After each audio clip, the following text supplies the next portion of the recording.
Bonjour à tous et bienvenue. Si vous nous rejoignez à l'instant en cette veille de la fête de Notre-Dame de Lourdes, nous sommes ici à l'église Sainte-Bernadette pour réfléchir, discuter un petit peu avec nos invités. Comment être avec Marie, pèlerin de l'espérance. Merci à ceux qui ont bien voulu nous rejoindre pour nous aider à poser cette réflexion avec nous, le Père Michel Dauban, recteur de ce sanctuaire. Bonjour Père. Bonjour. Frédéric Leclerc, que vous êtes la directrice du service diocésain des pèlerinages de Pontoise. Tout à fait, bonjour. Et puis le Père Christophe Jlilenda, vous êtes chapelain ici à Lourdes et vous êtes particulièrement en charge de la pastorale des pèlerins individuels. Tout à fait. Bonjour. Merci à tous les trois. On va peut-être commencer avec vous, Père Recteur. On a entendu l'année sainte, la porte sainte, c'est à Rome. Mais en même temps, on sait que tout le monde n'ira pas à Rome, c'est pas possible et on y reviendra pour des tas de raisons, y compris pratiques. C'est possible d'être pèlerin jubilaire à Lourdes cette année ? L'année sainte, l'année jubilaire, va se vivre bien plus largement qu'à Rome, puisque sur la base de la bulle d'indiction du document du pape François et ensuite du texte également de la pénitencerie apostolique, notre évêque Monseigneur Jean Marmica a publié un décret à la fin de l'année dernière, au mois de novembre, invitant les diocésains et les pèlerins qui viennent du monde entier à se rendre ici même dans le sanctuaire de Lourdes, à la cathédrale de Tarbes, puisque c'est aussi le siège de l'évêché, mais de fait pour que tous les pèlerins qui viennent, j'allais dire ordinairement et extraordinairement dans ce sanctuaire de Lourdes puissent vivre pleinement de cette grâce jubilaire. Alors, la grâce jubilaire, on a compris, on a révisé depuis l'ouverture du jubilé, on a compris qu'il y a des ingrédients particuliers par rapport à un pèlerinage classique d'une année ordinaire, notamment un chemin jubilaire, notamment une indulgence plénière. Peut-être il faut rappeler en 2 mots ce que c'est que cette indulgence. Alors, l'indulgence, c'est cette invitation faite par l'Église pour que tous les pèlerins, tous les pénitents que nous sommes puissent être puissent les bénéficiaires de la miséricorde dans ce qu'elle a de plus entier, de plus profond. À savoir, c'est l'absolution de nos péchés, j'allais dire de manière ordinaire, à l'occasion de la célébration du sacrement du pardon et de la réconciliation, mais c'est aussi le fait de pouvoir bénéficier de cette grâce, de vivre cette miséricorde qui va jusqu'à complètement pardonner les conséquences de nos péchés. Voilà, tout ce qui peut affecter non seulement nous-mêmes, mais également notre entourage, mais également la communauté chrétienne. Et c'est une occasion bien particulière, alors qui n'est pas nouvelle, puisque la première année jubilaire, c'était en l'an 1300. C'était le pape Boniface VIII qui d'ailleurs l'a décrété, cette première année jubilaire, suite à la pression du peuple. C'était la piété populaire qui demandait la rémission complète de leurs péchés. Donc c'est venu du peuple et donc le pape a finalement cédé. Et du coup, les années jubilaires, à des échéances fixes de manière ordinaire ou extraordinaire, sont là pour nous redire cette miséricorde entière du Seigneur. Une occasion de se laisser renouveler finalement dans sa vie, dans son chemin. Alors je parlais du chemin du jubilé, je me tourne vers vous, Père Christophe. Il y a ici, depuis l'ouverture du jubilé, un chemin jubilaire. Qu'est-ce que c'est ? Alors le chemin de jubilé, c'est un parcours méditatif qui a pour le fondament biblique l'évangile des disciples d'Emmaüs. Il est composé de 8 étapes. Il commence devant le centre d'information. Il va jusqu'à la rotonde du Bon Samaritain où est célébré le geste de l'eau. Nous avons l'habitude ici à Lourdes de proposer aux pèlerins le geste de l'eau. Nous le faisons aussi au cours de cette année jubilaire. Concrètement, Oui. on est déjà en chemin si on vient en pèlerinage. Qu'est-ce que ça apporte de plus de parcourir un chemin spécifique ? Alors c'est une rencontre très spécifique, je l'espère bien, de pèlerins avec cette grâce du jubilé qui est présente au sanctuaire. Par exemple, il commence le chemin de jubilé et il s'arrête devant le calvaire des Bretons qui est à côté de la porte de Saint-Michel. Ils sont accompagnés par des animateurs Et là, au pied de la croix, l'animateur évoque les souffrances, les préoccupations du monde actuel. Il évoque par exemple la tragédie de guerre, la souffrance de migrants, de malades. Et le pèlerin demande la grâce de se laisser toucher, de ressentir en eux-mêmes cette souffrance du monde actuel. Ensuite, il se laisse interpeller par la question de Jésus, de quoi parlez-vous chemin faisant, en marchant? Et là, ils s'expriment devant le Seigneur en racontant leurs propres souffrances. Merci beaucoup pour cet éclairage. On comprend que c'est une démarche spécifique pour cette année sainte qui est proposée. Et je me tourne vers vous, Frédéric Leclerc, quand on est directrice des pèlerinages. Pour une année sainte, j'imagine qu'on passe son temps, évidemment il n'y a pas concurrence, mais on passe son temps à se dire Rome, Lourdes. Comment ça se passe? Eh ben, on n'hésite pas entre les deux, on propose les deux. Alors il est vrai que c'est l'année exceptionnelle et bien sûr que notre diocèse a un gros projet sur Rome. Mais je crois pour moi que les deux vont ensemble.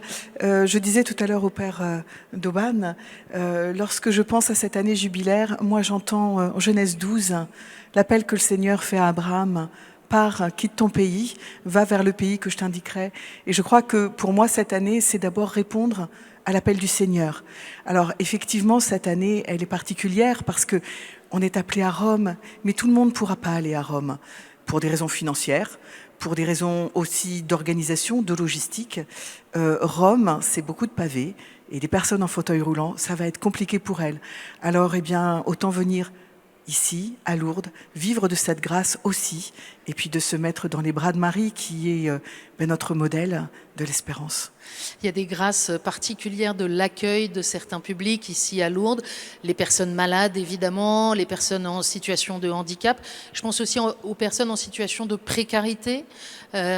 Pour cette année sainte, c'est une proposition spécifique. Vous vous dites, il faut qu'on puisse aussi embarquer tous ces gens-là dans une démarche jubilaire. Alors, on veut surtout la vivre avec eux. C'est ça le plus important pour nous. Alors, bien évidemment, comme toujours, il y a de la place à Lourdes. Et puis, il y en a aussi à Rome. Mais ce qui fait ici le charme particulier de Lourdes, moi, ce qui m'a frappé la première fois que je suis venue en tant que directrice des pèlerinages, c'est de voir que lorsqu'on arrive à Lourdes, nous sommes tous les mêmes. Il n'y a plus cette frontière, tant de situations, tant de classes. Et moi, j'ai vécu, en fait, de me rendre compte que ce sont les malades qui m'ont eux-mêmes accueilli à Lourdes. On est toujours frappé par le témoignage de ceux qui viennent en pèlerinage, de ce qu'ils ont reçu, de ce qu'ils ont expérimenté. J'imagine que quand on est directrice des pèlerinages, ça veut dire qu'on a soi-même fait le chemin un certain nombre de fois, puis on accompagne des groupes. Est-ce que vous auriez un souvenir particulier à partager avec nous ? Alors, il y en a beaucoup. J'ai peut-être privilégié une personne qui m'a appelée l'année dernière. Elle était épuisée, elle n'en pouvait plus. Elle vivait un drame familial. Elle avait besoin de se ressourcer, elle ne savait pas comment faire. Et la seule idée qu'elle a eue, c'était Lourdes. Alors, elle me dit, ben voilà, je voudrais venir, mais j'ai pas les moyens. Et grâce extraordinaire, un don qui était prévu pour un pèlerin, eh bien, ne servait plus puisque le pèlerin avait déjà eu un autre don. J'ai appelé les donateurs pour leur dire, voilà, j'ai cette jeune femme, elle a besoin d'aide. Est-ce que je peux utiliser votre don pour la faire venir? Oui, bien évidemment. On fait une réunion de préparation.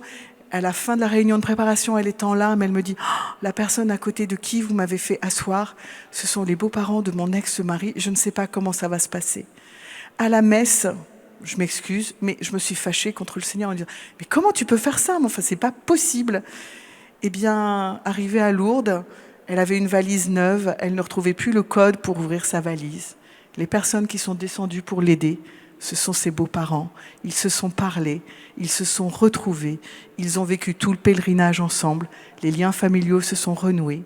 Elle a retrouvé l'énergie de repartir pour toute une année. Et cette année, elle veut encore revenir parce qu'elle a besoin de puiser à la source encore. Pour au débat entre Rome et Lourdes, je suis frappé par la similitude entre ce que nous a dit le pape François à l'occasion de cette bulle d'indiction, l'espérant ne déçoit pas, spes non confudit, et de fait ce qui se vit ici dans le sanctuaire tous les ans de manière, j'allais dire, ordinaire, en fait de manière extraordinaire, mais dans l'ordinaire de nos jours. Le pape invite à ce que ce soit vraiment les plus fragiles, les plus vulnérables, les malades qui sont en première ligne et qui sont à bénéficier de cette espérance dans un monde où précisément on en manque et on est même mu par un certain nombre de manque d'espérance, c'est évident, et même d'espoir bien réduit, voire même de désespoir qui nous détruisent.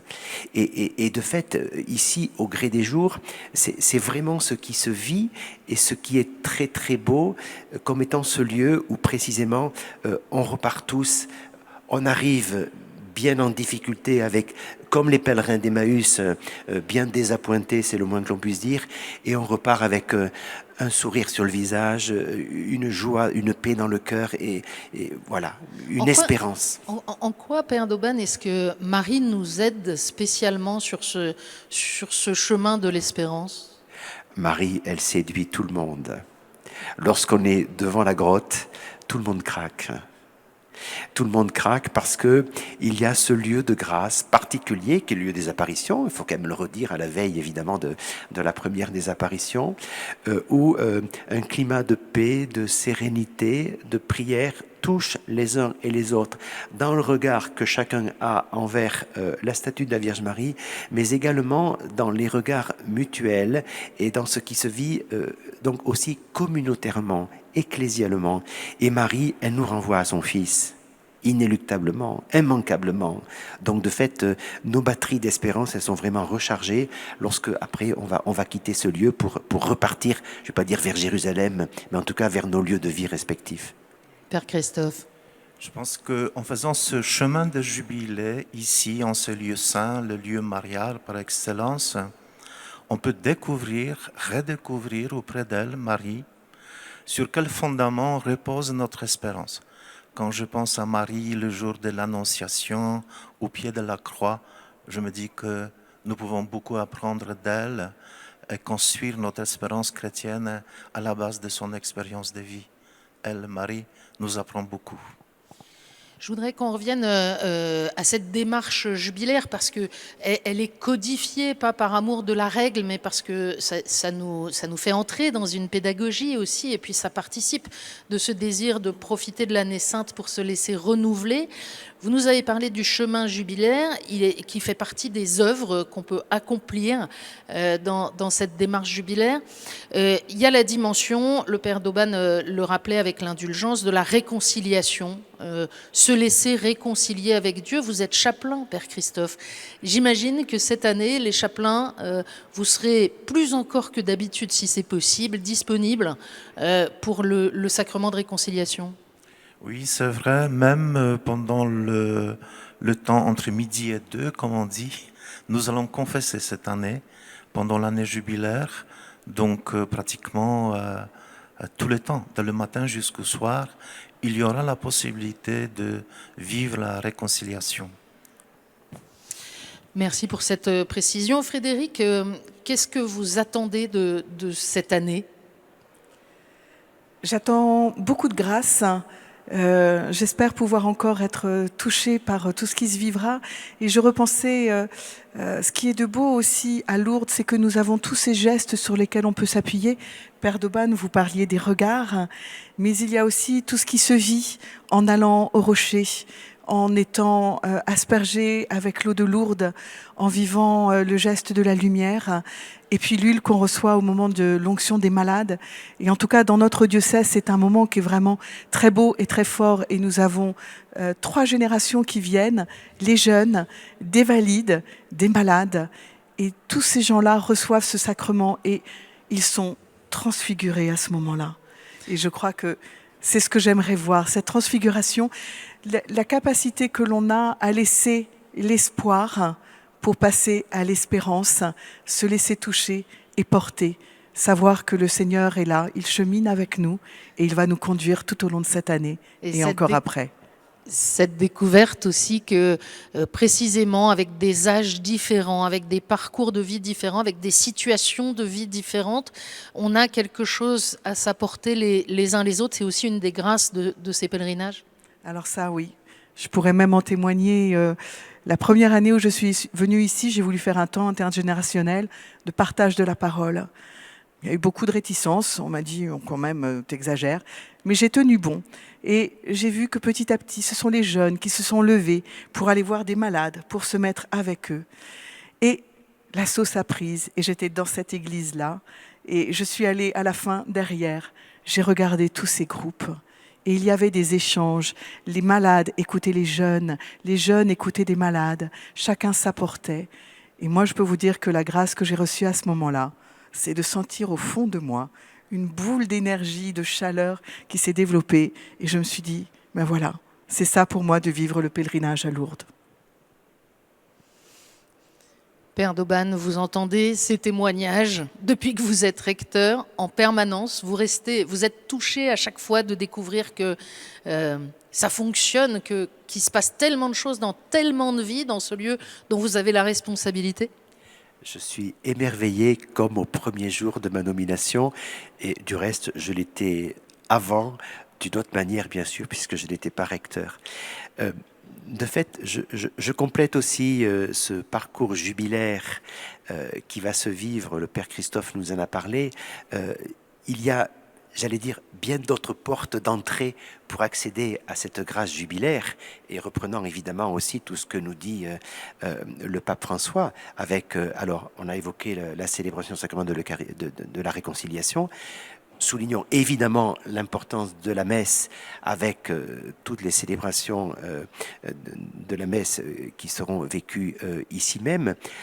La prière pour les intentions du Saint-Père, nous les honorons tout au long de l'après-midi en débutant les chapelets qui du reste demain vont se succéder dans toutes les langues toute l'après-midi. Et de fait, il y aura aussi la grande procession mariale du soir, la procession au flambeau, qui suscite une admiration inégalée de la part de beaucoup de pèlerins, et souvent des pèlerins qui viennent de loin, mais pas que géographiquement, qui viennent loin par rapport à la foi, par rapport à l'Église. Et de fait, notre évêque, Monseigneur Mika, précise bien que parmi les possibilités de vivre pleinement de cette grâce du jubilé, il y a aussi la participation à cette procession, parce que le parcours jubilaire, il pourra se vivre que quand même pour des petits groupes.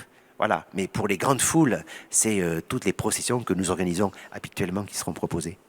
Est-ce qu'il y a des grandes dates particulières de cette année jubilaire dans le sanctuaire, ou est-ce que c'est chacun des pèlerinages à ses dates habituelles qui a une dimension jubilaire spécifique ? Alors, il y en a un certain nombre. Alors, au risque d'en oublier et de me provoquer des inimitiés, j'en citerai deux.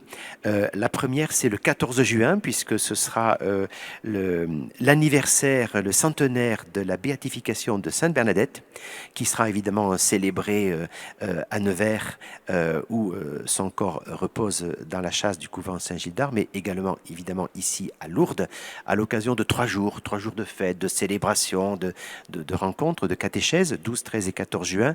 Et puis le deuxième événement qui nous marquera aussi, c'est vers la fin juillet, je crois même que c'est le 24, où nous accueillerons l'archidiocèse de Liverpool, qui viendra avec beaucoup de joie.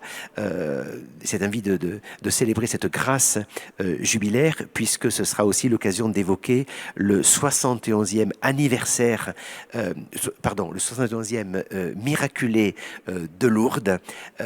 Donc le miracle a été déclaré le 8 décembre dernier par l'archevêque de Liverpool. Et donc avec le diocèse, nous ferons la fête, nous jubilerons. Évidemment. On arrive bientôt au terme de notre rencontre. J'ai envie de vous demander à chacun ce que vous pourriez dire si parmi ceux qui nous regardent, on sait que le pèlerinage, c'est une démarche, il faut sortir de chez soi, il faut prendre le risque d'être avec d'autres, on peut avoir plein de peurs, on peut avoir plein de réticences, on peut se trouver aussi plein de bonnes raisons de ne pas le faire. Qu'est-ce que vous voudriez dire à celui ou celle qui nous regarde et qui aimerait bien au fond de son cœur, mais qui trouve que c'est peut-être pas le moment, c'est peut-être compliqué? Qu'est-ce que vous lui diriez, Père Christophe? Je pense que tout homme porte en lui la nostalgie de Dieu. Il faut le réaliser.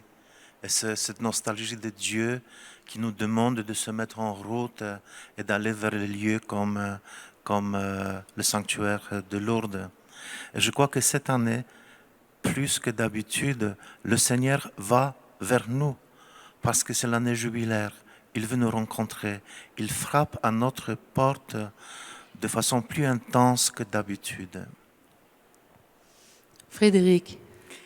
Moi, je dirais que confiance, il nous appelle.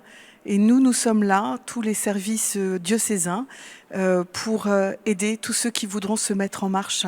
C'est pas facile de quitter ses habitudes, mais on est là, on met tout en œuvre pour les aider. Et en fait, c'est eux qui nous feront le plus beau cadeau de venir avec nous.